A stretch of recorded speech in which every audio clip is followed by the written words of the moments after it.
Welcome to Webs Media Telugu.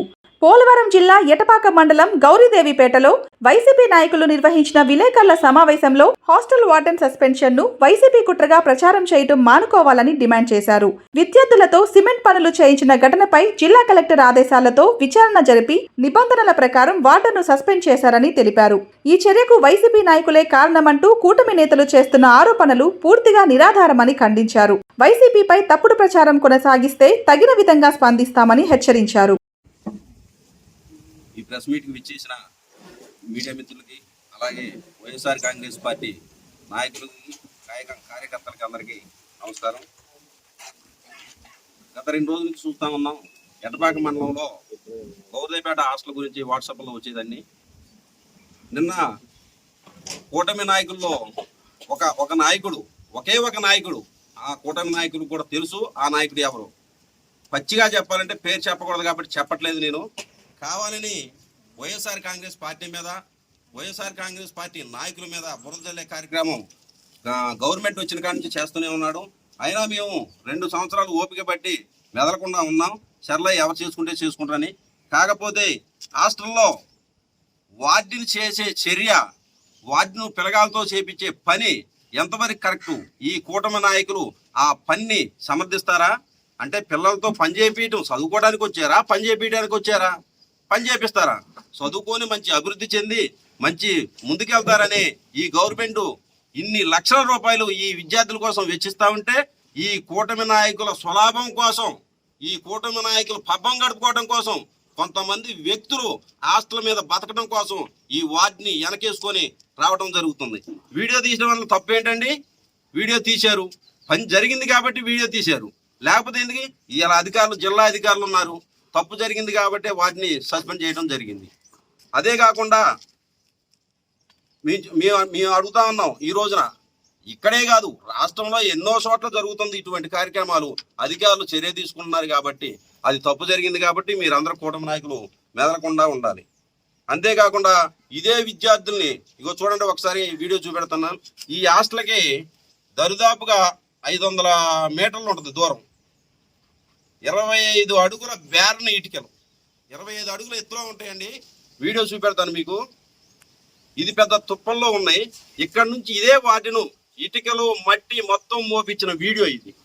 అంటే పిల్లగాళ్ళకి అక్కడైనా పాంగరిచి ఏదైనా జరిగితే ఎవరండి బాధ్యులు? కూటమి నాయకులు బాధ్యులా?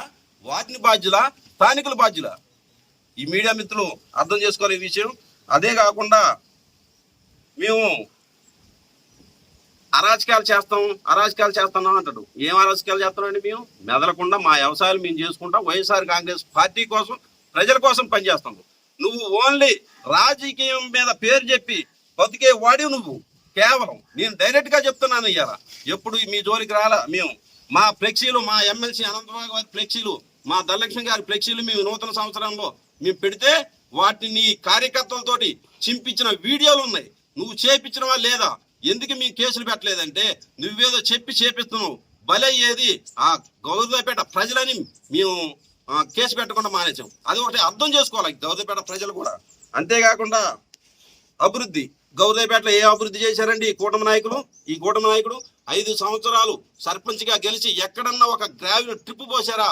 మాకు 2 సంవత్సరాల్లోనే, గవర్నమెంట్ వచ్చిన 2 సంవత్సరాల్లో 5 సీసీ రోడ్లు వేసాం, బోర్లు వేసాం, గ్రావెల్ రోడ్లు పోసాం, సచివాలయం కట్టాం, రైతు భరోసా కట్టాం. ఇంకేంటండి మేము చేయని అభివృద్ధి? ఇక్కడ నువ్వు చేసిన అభివృద్ధి ఏంటి?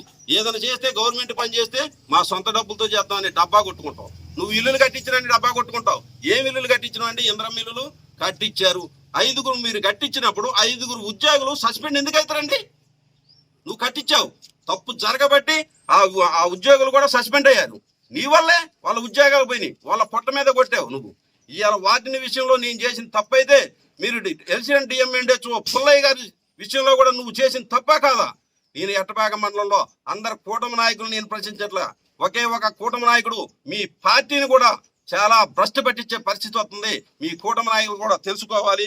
అంతేకాదండి, ఇవాళ చెప్తా ఉన్నా, నేను మా ప్రభుత్వంలో ఇదే పంచాయతీలో నేను 700 మందికి పేద కుటుంబాలకు ఉద్యోగాలు ఇప్పించా. నువ్వు ఒక్కళ్ళ పేరు చెప్పు. నువ్వు ఒక్క కుటుంబానికి ఏం చేసినావు మంచి పేరు చెప్పు. డబ్బా కట్టుకొని మాయ మాటలు చెప్పి ప్రజల్ని మభ్యపెట్టి రాజకీయం కోసం పోలవరంలో మీకు డబ్బులు ఇప్పిస్తా, పోలవరంలో మీకు డబ్బులు ఇస్తాని ఎన్ఆర్ఐ చేసి మట్టి పనికి పోతే అక్కడ జెండాలు పట్టుకొని ఫోటోలు తేవటం ఏం పద్ధతులండి? ఈ పద్ధతులు మానుకోవాలి, ఈ బురజల్లే కార్యక్రమం మానుకోవాలని ఈ సభాముఖంగా తెలియజేస్తూ, ఈ హాస్టల్లో జరిగిన అవినీతిపై అధికారులు, జిల్లా అధికారులు వచ్చి ఎంక్వైరీ చేసి హాస్టల్ని సస్పెండ్ చేయడం జరిగింది. కానీ ఈ కూటమి నాయకులు ఇదే వార్డును ఇదే హాస్టల్లో కావాలి అని ఎందుకంటున్నారో ఈ గ్రామ ప్రజలకు కానీ మాకు కానీ ఎవరికి అర్థం కావట్లే. అంటే ఈ వార్డుని మీద వీళ్ళు ఏ రకమైన జీవనోపాధి గడుపుతున్నారు అది ప్రజలు కూడా తెలుసుకోవాలి, అధికారులు కూడా తెలుసుకోవాలి. ఇక్కడ ఎంతమంది పిల్లలు ఉన్నారు, వాటిని చేసే పని ఎంత ఖర్చు పెడుతుంది గవర్నమెంట్, ఎవరెవరికి ముడుపులు పోతున్నాయి, ఇదంతా అధికారులు కూడా తెలుసుకోవాలి. తెలుసుకొని ఇదే వాటిని ఇక్కడ ఇయ్యాలని కూటమి నాయకులు ఎందుకు అడుగుతున్నారో మాకు తెలియదు. మరి వీళ్ళ పబ్బం గడుపుకోవడానికి అడుగుతున్నారో లేదు కానీ మా హాస్టల్కి, మా గౌరదేపేటలో ఉన్న ఎస్సీ హాస్టల్కి మంచి వార్డుని పంపాలని మేము అధికారులు కోరటం ఈ సభాముఖంగా తెలియజేస్తున్నాం. గౌరదేపేట నుంచి మాదరాపేట వరకు ఒక రోడ్డు నిర్మాణం జరుగుతుంది. ఆ రోడ్డు విషయంలో నిన్న వాట్సాప్లో ఇవాళ విలేకరుల పేపర్లలో అన్నీ వచ్చాయి. స్థానికులు రోడ్డు అభివృద్ధిని అడ్డుకుంటున్నారని ఇదే కూటమి నాయకుడు, అందరు కాదండి కూటమి నాయకులు, ఒకడే కూటమి నాయకుడు అంటం జరిగింది. ఈ స్థానికులు ఎవరండి? ఇసాపురంలో ఉన్న స్థానికులా, నల్లగుంటలో ఉన్న స్థానికులా, గౌరదేపేటలో ఉన్న స్థానికులా, లేకపోతే అడ్డుకున్న వాళ్ళ పేరు రాయటం నీకు దమ్ము లేక రాయలేదా నువ్వు వార్తలు అని నేను ఈ విలేకరుల సభాముఖంగా అడుగుతున్నాను.